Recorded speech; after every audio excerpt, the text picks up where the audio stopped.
Welcome to Slightly Off Script, the marriage show where we remind you that marriage can be stupid good and wicked fun. I am one of your hosts, Bethany Needham, here with my favorite co-host, even when he forgets to press record, Andy Needham. You're not supposed to share that. I feel like we just need to be honest out the gate. This is the second time we are recording this entire episode. We've never done an entire episode. It was our best episode ever, actually, I think. Yep. So that was unfortunate for the listeners. And it truly was just you and I talking to ourselves. We always said that, we want to just make this feel like you and me talking to each other, inviting other people in. We forgot the inviting other people in. Requires us to do, little things like hit the record button. I feel like it's a rite of passage when you do a podcast, because when I used to do Hey Girl, there's a couple times that happened and I had guests, which I feel like is worse. I have scheduled this person to sit down. They've literally told me this incredible story. And then I look down and I'm like, oh no. Can you just put those tears back? Let's just rewind this thing. Rinse and repeat. That's great. Well, Happy New Year. Yeah. It's 2025. Can you believe it? Actually, no, I can't. Yeah. But I'll take your word for it. Yeah, it's 25 years since I graduated high school this year. That's crazy. How old do you feel? 25 years older. 25 years older. I think so. All right. Okay. Yeah, I'm wondering if there'll be a 25th reunion. I don't know. I went to these tiny little schools that don't even exist anymore. So those were never an option for me. I'm not sure if I would go or not, but I mean, you kind of have Facebook, so you kind of follow along with the people that you were close to anyway now. So it's the ongoing. Man, if you got invited to a reunion, I would want to go with you. I want to see the awkwardness play out in front of me. That was high school. High school was pretty awkward. So you think that's awkward? Try getting together 25 years later. Yeah, that's great. So what's up with this mug here? Listen, I am under the weather. And so you graciously allowed me. Man, I sound so rude. To bring hot tea in my favorite, if they can see it.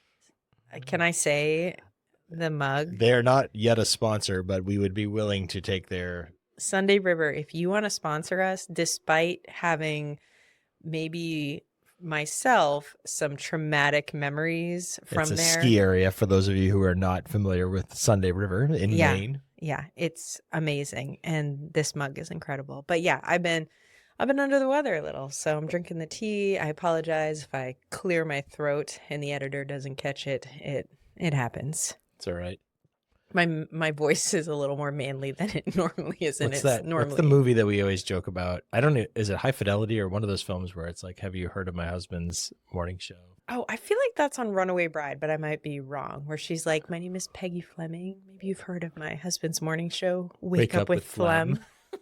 Yeah, I definitely feel like. We quote that all the time. We got to probably verify what, I felt it would be better. High Fidelity is a cooler movie than Runaway Bride. If I've been quoting Runaway Bride. Whoa. Runaway Bride is a classic. In fact, just speaking the name, I now want to go watch Runaway Bride. It's that good. All right. So thanks for watching, everybody, or listening. We're going to. Also a funny movie to be talking about on a marriage podcast. That is true. Yes. Get married or not, or run. Yeah. Run for your life. Well, we're turning a new chapter into a new year, which means new things, usually resolutions, commitments, ideas. But we're also leaving things behind, including all the food that we ate over the holidays. Oh my goodness. You hit a point where you're just I can't. Time out. Done. I can't. But at the same time, I feel like before we fully say farewell to holiday treats, we need to give a couple of shout outs to just some of the top ones we had this year, because there were some standout performances this Christmas. And I'm just going to jump into the first one so you don't awkwardly have to say it, because you made this. But we did, for your family Christmas, we do soup and bread. Yes, I love it as well. We had decided, I don't remember how long ago, that, we don't really want to do a big turkey dinner again right after Thanksgiving. So we decided to do the soup and bread. So people make different soups. They either homemade bread or just whatever. My nephew made a soup this year, which is kind of cool. Yes. So this year, once again, this is not your first time pulling this out, but you made seafood chowder. But this year's seafood chowder, I don't know if you added an extra stick of butter or how you I did won't it. divulge the amount of heavy cream, butter, and bacon that go into this chowder, but it is also loaded. I'm like, hey, look, we're just gonna go all out. It's once a year, and so like you pack it with seafood. So it's got like scallops and shrimp and clams and what else? We have whitefish and all kinds of things in there. It was so good. It deserves a shout out. I'm giving that one first place of all of the goodness. When I made it, I was like, there's so much of this that like we're going to be eating this. Like we'll have to freeze some, but that did not prove to be true. No, I was eating it with a ladle. I want to stick a straw in that bad boy and just that's good. Drink it Bulking down. season is yeah, for real. Strong on that point. So it was so good. Because of course you also have to like dip bread into you have to take a piece of bread and then dip it in. I don't do the bread. I am the oyster crackers. Yeah. I'm like, yeah, you drop the oyster cracker only a couple at a time. You don't want to get too soggy. That's a strategy. Yeah, you drop them in. You just drown them for a second. A little baptism for all of them. Fully immersed. We're doing baptism. This name of the Father, the Son, the Holy Spirit, and then you scoop those bad boys out. You they still got a a little crunch to them. Oh, you will feel closer to Jesus, guaranteed. I'm telling you. So if you're local, order this stuff from Andy. Yeah. We'll see. Maybe that's a little side hustle of the holidays in the years to come. We can try to pay for all the gifts they're selling chowder. I don't know.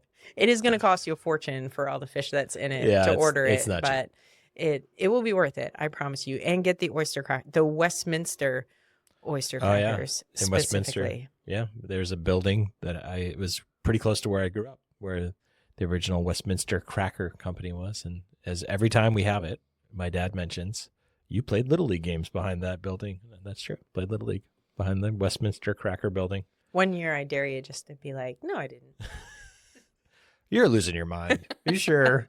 I don't think so. I don't think so. I don't remember it like that.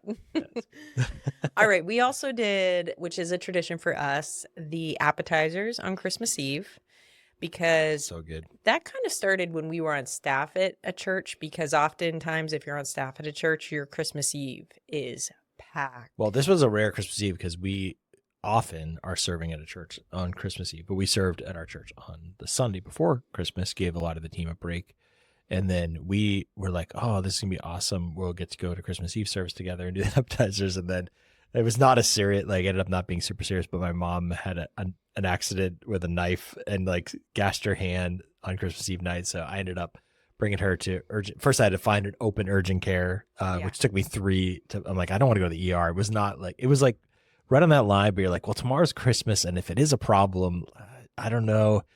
So they ended up just gluing it. It was great, good care there. But that meant that you ended up going to Christmas Eve service without me. And so I got home a little bit before you guys. So I was like, well, I guess I can start, and made the air pop popcorn. We had crab rangoon. We had mozzarella sticks, a charcuterie, all kinds of different things laid out. And this is one area of debate, though, is that you, behind my back, went and bought a special seasoning for the popcorn, which I am not a believer. I believe that the way that God intended popcorn to be eaten is that you have to air pop it. None of that microwave stuff, that garbage. Just like the Pilgrims did, you air pop it. Oh, the Pilgrims, okay. When the back in the garden, Native Americans introduced corn, they're like, this can be air popped. Oh, okay. I don't know what history books that you were studying, but okay. My own anyway. I'm following. So you're only about the butter and the salt. You got to go pure, just butter and salt. Okay. I, however, come from a world of, there are so many flavors and so many options. And I saw this one that was salt and vinegar, which was one of my favorite. I love salt and vinegar, all things salt and vinegar.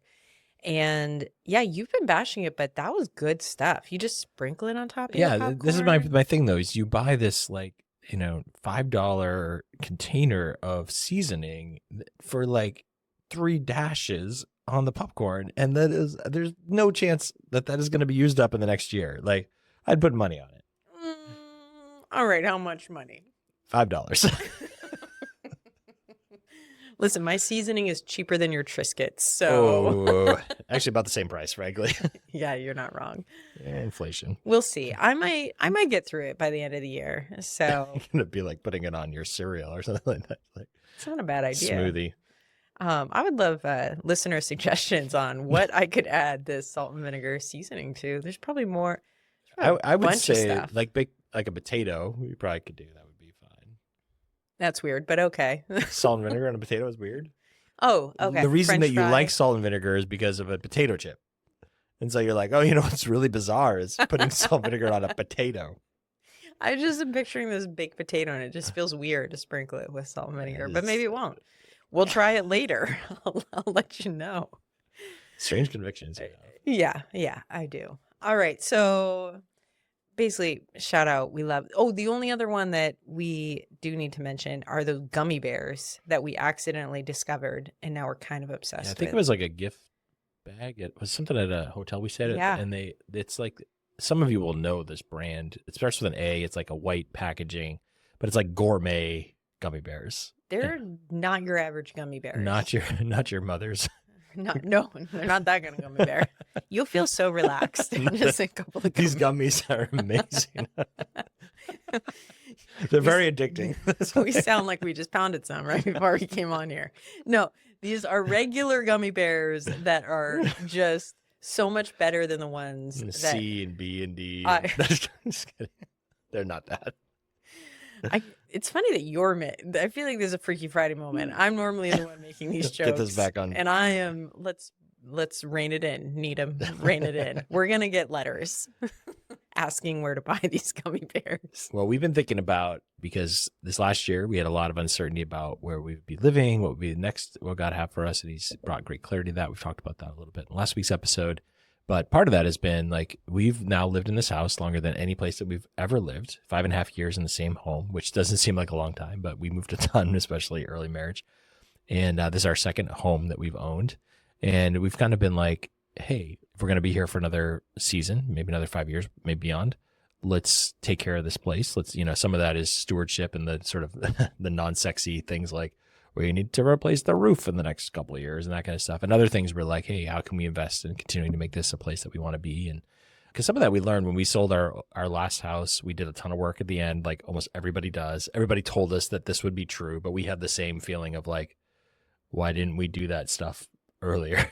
And now we did it all for someone else to enjoy. Yeah, we're like, oh, well, okay. We're trying to not repeat that and kind of rethink things here at this house. But it's brought up the principle and something that we want to talk about today, which is no matter what domicile you have, whether you're renting an apartment or if you're in an in-law apartment or you're living with someone or your house, what does it look like to make it a home? What does it look like to make it a home? And how does that impact your marriage? And how can that be a space through different seasons and different resources?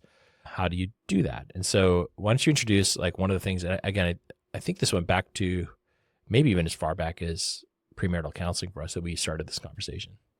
Yeah, one of the things that we decided was that we wanted to commit to make our home a sanctuary. So whatever home looked like, that we would do everything that was within our capability to do. And that's everything from budgetary restrictions to space restrictions, make the best of every space that God provided us and brought our family. And some of that was started with us sort of figuring out what we meant when we said sanctuary, like, because we are two different people wired very differently. And so what are you talking about? Yeah. And so things that were priorities for me weren't necessarily for you, but also vice versa. So how do we kind of bring those things together and work together to kind of create this space that when we were coming home at the end of a day, because we started out full-time ministry when we first got married, and it was camping ministry. So essentially coming home after a really late night of, we'll say, teen winter camp, and we've been go, and to be able to get back into our home and be able to just take a nice deep breath and feel relaxed and have a space that we could rest And some of that was because that time was kind of sacred time for us. And so not returning home to just more stress or piles of things or whatever it was that could stress us out. And so, yeah, creating or making our home a sanctuary was a big thing for us, or not just when we first got married, but this has been an ongoing thing that we have talked about. So do you remember our first apartment?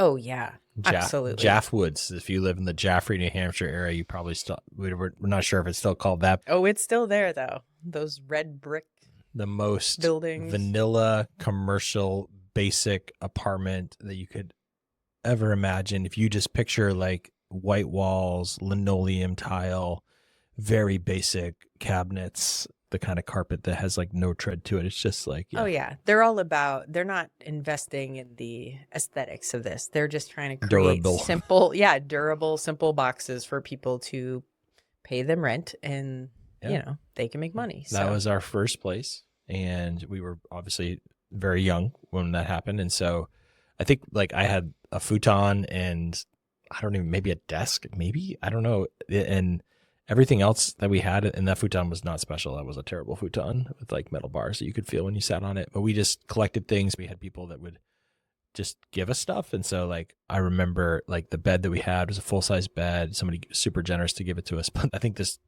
desk is actually softer than that bed. Yeah, it felt like laying on cinder blocks, to be honest. It's great. Good for your back. Yeah. That's true. Very good for your back. And then our kitchen table, it was like very simple round table, but it had like this almost like it was arched. It was warped. And so like if you weren't careful what you set something, it could end up in your lap because it was like gravity would do its work and it was not a flat table. So it was quite special. I went to Walmart and splurged on 2 metal folding chairs. And they were blue. I remember blue. Well, you were big into the blue and the gray. So I was like, Bethany will be impressed by these folding chairs. They're so versatile. When you want to clean the kitchen, you just fold them up. Like, it's just amazing. It's very true. And honestly, like my memories of that table and sitting around having meals, I still laugh because you just needing to hold your plate while you're eating so that your plate doesn't slide off the table. It's like eating on a ship. Like, it is.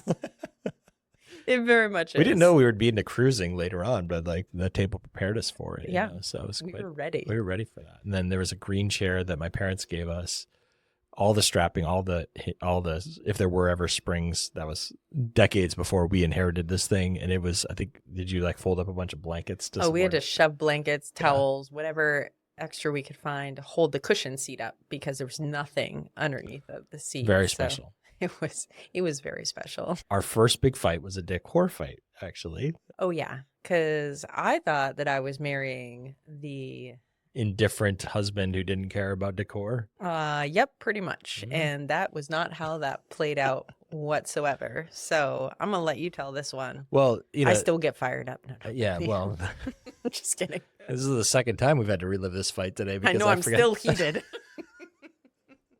So I'm not over the first time. Well, again, I gave you the picture of the apartment. I mean, it definitely was like just like we're trying to move beyond the college dorm. I would just trying to make it look the least amount like a frat house because most of our furniture. It was the cleanest frat house you've ever seen. Yes. So anyway, Bethany went out, ran some errands, and I was like, you know what? We have this patchwork gray and blue, like very generic, no pattern to it, just patchwork quilt that somebody gave us, a king size quilt in the living room. And I was sitting there and I think the Lord gave me a vision.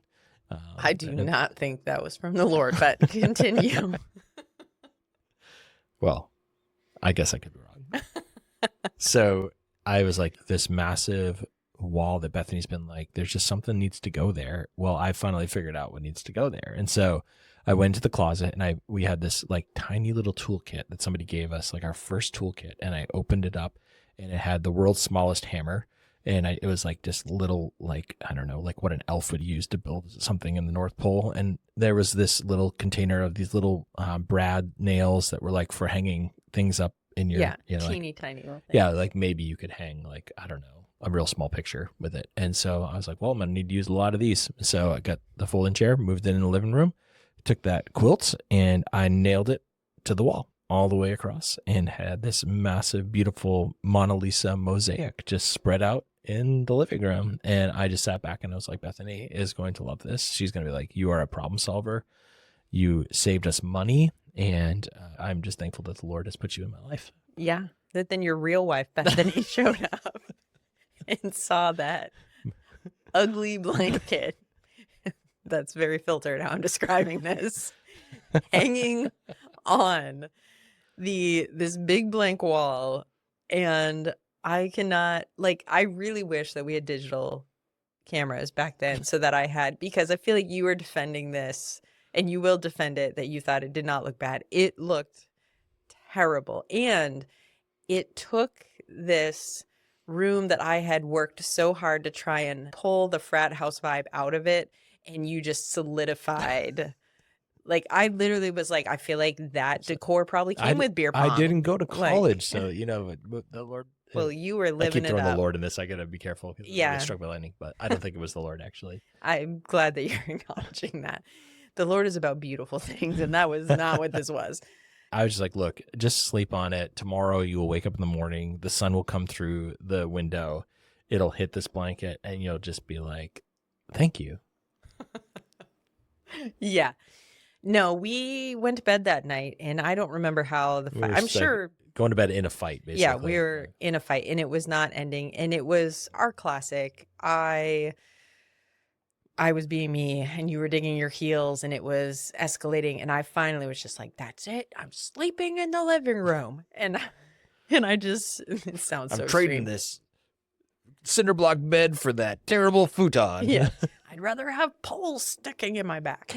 So I climbed out of bed, stormed out of the room, went out into the living room, and realized that it was freezing cold. They didn't have money for heat back then. Yeah, apparently not. And so a few minutes later, I come sneaking back into the bedroom, and your most smug tone, we won't go with. I thought you were sleeping in the living room. Yeah, was basically what I heard. And I turned, and I was so angry. And I was like, I can't even say it. I would, except it's freezing cold out there, and the only blanket we own is nailed to the wall. I don't think I added any expletives. That came later in marriage. I hadn't learned any cuss words yet, but if I had, you thought them. You didn't say it. I probably thought them. And it was just such a funny, it was one of those, it doesn't always happen this way, but for us, it just broke the tension. And we both just burst out laughing at the ridiculousness of the whole thing. Hey, you may not have been impressed by my decor, but you have to be impressed with my diligence. Boy, I was out there in all the rage trying to rip this blanket off of the wall, and it was not budging. Like, I swear, 50,000 nails went into that project. 50,000, that's a little strong. I yanked pretty hard. It was not moving. So I apologize to our landlords. I did eventually fill those holes. We did eventually remove it from there, but it was one of those things that, like, we did have to kind of learn from. I think one thing that we did going forward, every time that we did have some resources, like, our home was one of the things that we invested in. When we would get a tax return, we would get rid of that futon. That was one thing that was good. I don't even think we gave that away. We're like, we don't wish this on our enemies. But yeah, nobody wanted that. Nobody wanted that. And then we got a dining room table that you didn't have to worry about things falling off of. And it just kind of slowly progressed from there. And we realized, we joke about the blanket story, but one of the things that we realized early on is that part of the wiring of who we are in our marriage was that as we started building this home together, that we both needed to come together in that decision. Like, it wasn't just going to be me making all the decisions and you're like, I don't care.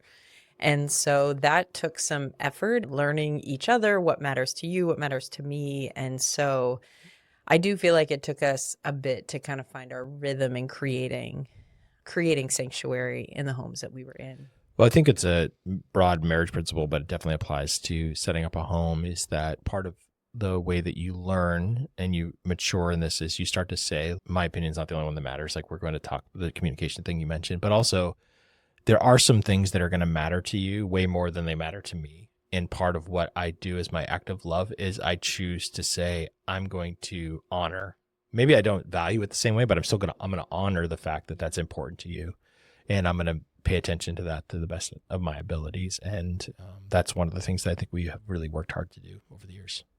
Yeah, because just because it doesn't matter to me doesn't mean it doesn't matter. Like if it matters to you, then part of how I love you is, again, I don't have to hold, it doesn't matter if I hold the same value in it, but the effort I put into that does matter. Like I can't just ignore the things that matter to you and be like, well, that's on you. You need to get over it. And there's sort of that side. And we've talked about some of our own personal growth with there were things for each of Yeah. us that maybe did matter too much that we needed to be like, okay, I actually need to shift in this because this is unreasonable. Like I have some unreasonable expectations in this that I need to sort of level out.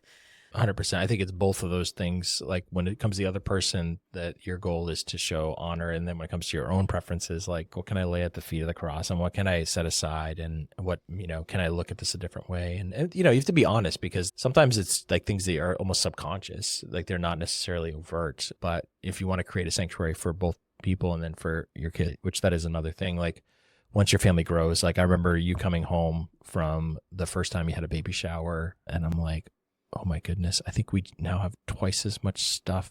Yeah, the smaller the human being, the bigger and like just more stuff that they actually have. It's crazy. They're the tiny little things and they have So car much. seats and carriers and strollers and swings that go around and swings that go side to side and what just it's insane. Yeah. And Uh, we did not have the space for all of that we stuff. we did not, and I think that's a whole different era of creating home as a sanctuary because it's not just about your marriage. Like it needs to be a place for your kids to feel at home, but feeling at home doesn't mean that they necessarily get to rule the roost. And it's you don't want to create your home as a museum, but it doesn't have to be a McDonald's play place either. So how do you feel like that we navigated that reality?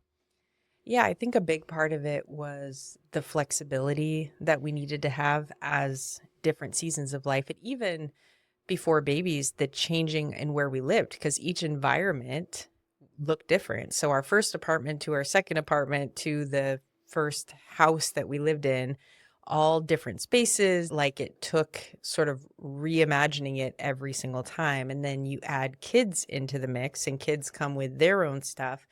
And also, you can't expect a little kid to have the same, the The values and values, yeah, yeah. intentionality of home as a sanctuary. They're like, I don't even know how to say that word. So I think as we started building our family, one of the things is we had to think about what are the values here? What does sanctuary look like when you have small kids? And kids do have toys and they're growing really fast. So their shoes and their clothes are more than maybe normal and they're always changing. And so we had to figure out systems that worked for us. And again, this comes back to understanding what was of value for us. I recognize that there are some people who are listening that honestly, when they consider this idea of home as a sanctuary, they may have a very different definition of what that is. And that's actually okay. Like Yeah. you have to decide this for your marriage, like between the two of you. But for us, we decided very early on that clutter was something that we both kind of struggled with. And by clutter, I mean just having a lot of things around, like a lot of toys, a lot of gadgets. We are not like knickknack people for the most part. And so it wasn't always an understood decision of ours. I actually have a lot of vivid memories of friends who made fun of me when our kids were little, just the fact that we did not have a lot of toys around our house. Now, here's what I'll say. One of the things that I started doing when the kids were young was I tried to find parts of the furniture within our house that sort of, I love interior decorating. So the decor that doubled as storage. So our IKEA shelf, it was super trendy back then, those like cube shelves. We got these nice baskets that sort of fit the decor of the room, but I made the decision that our kids would only have as many toys as fit in these baskets. One, because it made it super easy to clean up at Yep. the end of the day.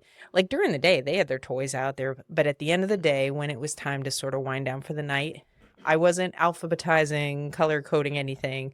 My personality was I don't like clutter, but I need it to be simple and quick. And so I just throw everything in those baskets, close the baskets. And if you looked, it looked like there were no toys in our house, but there were. It was just a different way that we did that. And so yeah, being creative with that. Some people love having toys around their house, and that's great. Like, decide what works for you. But for me, in some ways, it was being okay that people were like almost questioning that decision to not have more toys. And I was like, my kids have plenty of toys to play with.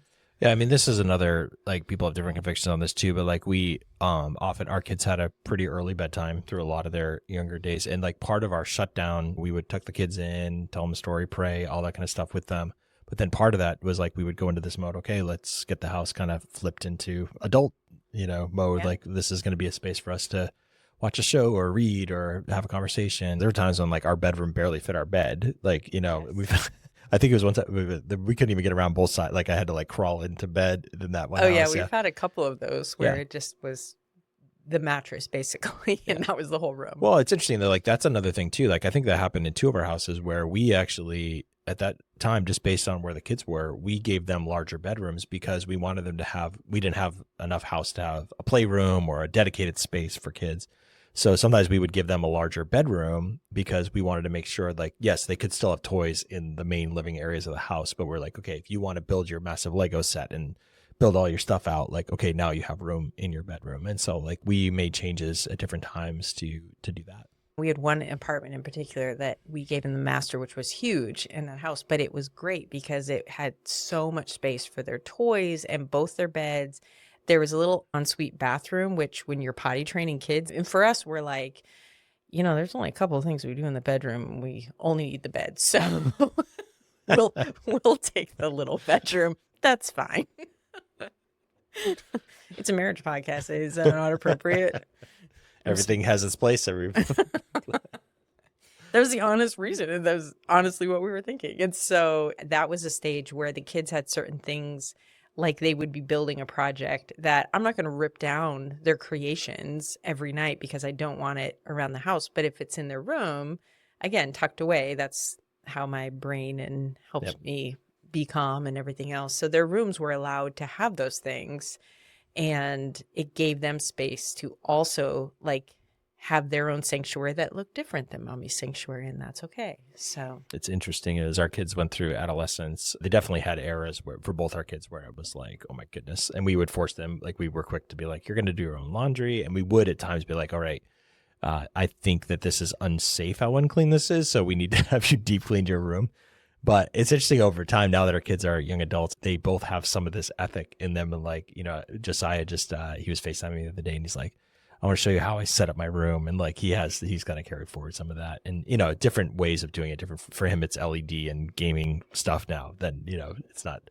Then Mercy had like the most coordinated dorm room in the history of dorm rooms when she went to school. The first time I visited her, I think I was dropping her off and I went in her dorm room and I was like, proud mom. Proud mom. I was like, it was just so nice and very relaxing and peaceful. She made money at school because her dorm was picked as one to be able to show off on like a preview weekend or something like that, which is kind of funny. They like paid her. So that's an interesting thing. We lived in a lot of rented or borrowed or places that we didn't own. And that, those restrictions, I'm not like a great builder, but I definitely have learned how to paint. So paint is a massive thing that you can do pretty easily to help freshen up a space depending on the rules of where you live. We bought our first house, and that was a crazy thing because I was traveling with the band. You were working at the church. So like we definitely know where the money is, Christian music and youth ministry. Rolling in it. And we had always had this dream to be able to buy a house that could be a space where my parents could live, as my dad in his middle age went through some things with his health that made that he was disabled. And that was kind of something that we had talked about before. And one day we were driving down the road and we saw this for sale sign for this old farmhouse. We didn't know at the time it was built in 1707, at least the first part of the house. It was the least expensive house in a very expensive town. And it was a massive building and we walked through it and it brought my parents back. Both of them are the children of the generation that sold the family farm. And so like there was the nostalgia there of this old house. And we scraped together all of our nickels and dimes and pennies and we put in an offer. And I remember we were on vacation and we got back and we had a voicemail on my cell phone. It was like, this is happening. And so for your 30th birthday, I bought you a house. I will never be able to top that again. No, that was pretty epic. We signed, like we closed on my birthday. Yeah. And we got the key and we're like, all right, let's get our friends together. And so this house, I mean, again, it had at one point been foreclosed on. It was kind of a rundown house. Lots of potential, as everyone would say, or they'd be like, you're crazy. Most people just thought we were crazy. Yeah. I remember, so I went over, I turned the heat on in the house. You went, bought some food, and we had like some friends over, just hanging out in this big empty house, just kind of showing them the place. And somebody was like, why are the windows steaming up? And and then I opened the door to the crickety, dungeony basement. Super creepy. And there was a flood. Yeah. There was like 4 or 5 inches of water already just pouring out. Went down there, looking around. When I turned the heating system on, there was already a break because of the frozen pipes, and it just let go. And we could see where this broken pipe was, but it was in a place that you could not, it wasn't even a crawl space. It was like a space you could shine a flashlight in, and no human could possibly climb down there. It was just this long chase underneath the kitchen. And we're like, okay, we can see it. I don't know what to do. Like, turn the water off to the house. But it was actually the whole heating system that was draining. So that wasn't helping. And then our friend, Matt Nadine was like the Bob Vila of, she went on so many mission trips with us and helped us build all kinds of things. And she's like, how would you feel if I cut a hole in the floor? I think I can figure out where it is and we could fix it. And I'm like, well, I've owned this house for 4 hours, so why not? And so let's pull out the saw. I still have a picture of it. I sometimes I'll just remember this sweet moment of community, one of our values. And we're trying to figure out, like, okay, how far down does it, like, it was like this whole thing. And we're like, I think we stopped and prayed, and we're like, Lord, yes, let this be. And so we cut a hole in the kitchen floor, and she nailed it. It was right in the spot. And Matt got the plumbing supplies from Lowe's, and we fixed the pipe. And that was that was like day one of owning this house. And there's so many stories. I mean, hundreds of stories, hundreds of animals that we had to evict, hundreds of things that broke. It was quite an experience. I know this is kind of a rabbit trail, but I have to say, because that day had so much to it. We had hung a sheet and had a projector for all the kids, and the kids were watching Elf in one of the empty random rooms. And so we were popping popcorns. The basement's flooding. You guys are trying to figure that out. The popcorn maker, the smoke from it sets off one of the fire alarms. So the fire alarm's going off. The basement is flooded. And one of the kids runs downstairs and basically ratted out. One of the little kids had gone to the bathroom in the middle of the floor upstairs because they kid's probably in college now. So yeah, they were not fully potty trained. And I just remember sitting there. It's funny because I think about, we're talking about your home as a sanctuary. We look back and it honestly is one of the sweetest memories for us of having community in this home. As crazy as it was, we were laughing at, like, we've had fire, we've had flood, and now we've had crap. Like, is there a fan for it to hit? Yeah, we're like, we're going to go through all the plagues right here. That was the start of our very first home ownership. And I would be lying to say I didn't have a moment of, did we just make the worst decision? Was everyone right? This was a disaster. Lots of great memories in that house. So many milestones for us. For you, as somebody who loves to clean, like you used to joke, and it's very true. It's like you could clean forever and it would never feel clean because it was just an old house. Quite an interesting chapter. But I always remember, I think it was even as we were buying the house, we value hospitality. We always want to have our home be a place that's used for ministry, and like that continues to be an ethic for us today. But I think, that scarcity mindset and buying this house and feeling like this extravagance, maybe that we were like buying this massive, it was like well over 3,000 square feet. There's a huge barn in the back. There's a pool. There was sort of this like qualifying way that we would talk about it sometimes. And you had a great mentor who gently kind of challenged you on that a little bit. You want to share that story? Yeah, I think it was when I went to share with her that we were doing this, that we were putting the offer in, and I didn't even catch myself doing it. But as I'm telling her about this house and our excitement, I was basically qualifying everything. Yep. Like from, well, yeah, it's really big, but we're going to host and have all these good deal people. And yeah, like I'm making, and she stopped me partway through sharing and was just like, hey, so I feel like you just need to check your theology on God's goodness. What if this home is something that God wants to gift you just for your family? Like, what if the only people that really benefit in all, like in terms of tangible, whatever, is just your family has this home, this sanctuary to live in. And that's all that God is calling you to, that it isn't something that you have to in some way like prove why or make it worth it. I don't know how you want to say it. And it caught me off guard. And I never had stopped to think about checking my own theology in that moment. And it made me realize that, one, I do feel like God gifted us that home in a season. And granted, we had the opportunity to do a lot of things, and I'm grateful for the ministry that we were able to do there. But just to be able to receive that gift from God without needing to feel like I had to earn it, like it's almost like, okay, God, I'll take this house, but don't worry, like I won't let you down. And God's like, it was okay for me to just rejoice in that and be grateful and not feel like I then had to earn everything that he had given us in that home. Yeah, I think that we don't want to lose gratitude, or there should be a contentment. I know for me, like this last year in this house, like we were kind of, this last summer, I was like, look, we're either going to end up staying or we're going to move. Like one of the two things are going to happen.